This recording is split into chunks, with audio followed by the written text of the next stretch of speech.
Introduction to Ideological Leadership. So what is ideological leadership? Ideological leadership, at its core, is the proselytizer's leadership, a leadership born from faith and hope.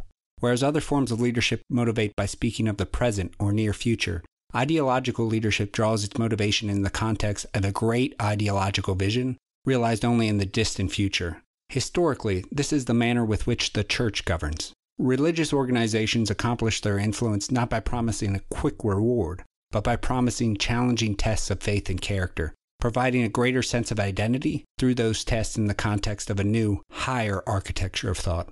By instilling a belief in a more perfect future, these religious institutions provide a higher meaning for those they govern.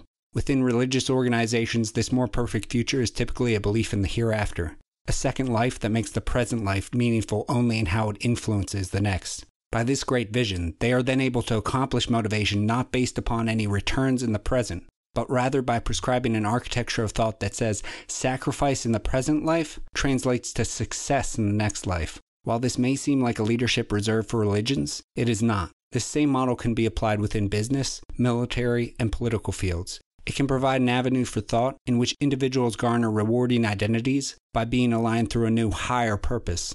This line of rationale exalts and praises individuals who would make sacrifices in the present in the service of the great vision.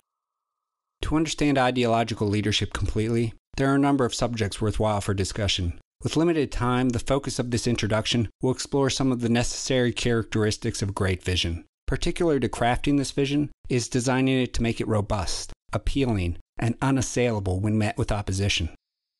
Creating a great, unassailable vision. To lead through ideological leadership, one must first propose a vision of how things will be in the future, whether that future is devoid of racism, devoid of defects, or is a more perfect second life. Regardless of what this vision is, there are a few main cruxes that will greatly enhance the potency of the vision by making it unassailable. It must be big. Small visions are not compelling. No one wants to make a sacrifice for a small vision. So the change prescribed in the vision of the future state must be grand, speaking to a more intuitive gut reaction rather than speaking in strictly practical or logical terms. The vision is of the distant future.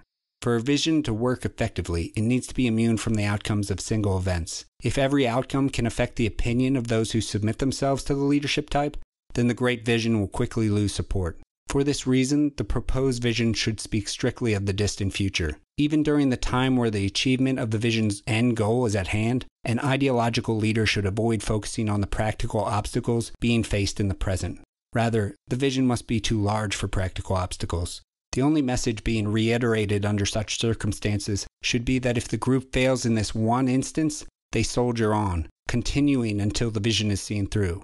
If anything, as the time of achieving the end goal of the vision approaches, a leader should press to alter the vision, pushing for a more distant agenda to maintain the vision's hold over those he is leading. Suffering and doubt equals a testing of faith.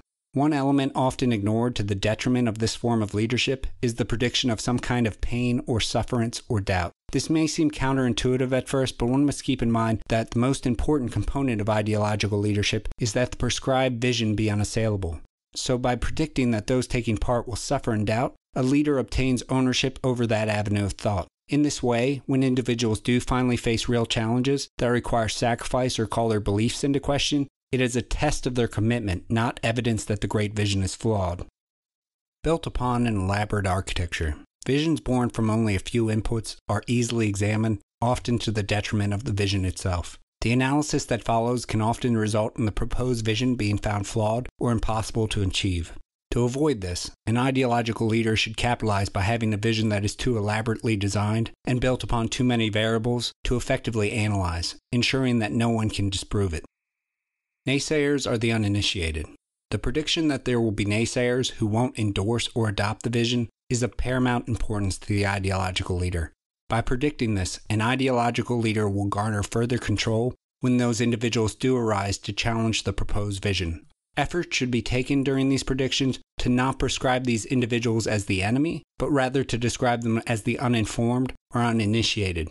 This is because positioning individuals as an opposing force creates adversarial relationships and interactions. This will typically harden belief systems in opposition to the proposed vision. Thus, harmony and unity can be achieved but it requires that followers help these individuals learn and evolve in the hopes that they will adopt the great vision themselves. Society's perception of ideological leadership. The one predominant misconception revolving around ideological leadership remains that individuals interpret that it can only be applied exclusively within a religious frame of reference. So society comes to anticipate that saintly and charitable individuals will use this form of leadership, but they will struggle to apply it elsewhere. What should be kept in mind is that this form of leadership can be used in many other situations.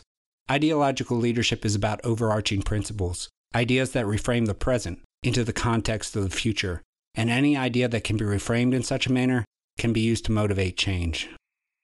I'm Thomas Campbell, and this has been a short excerpt from the 6 fundamental forms of leadership. If you enjoyed it, please remember to click the like button.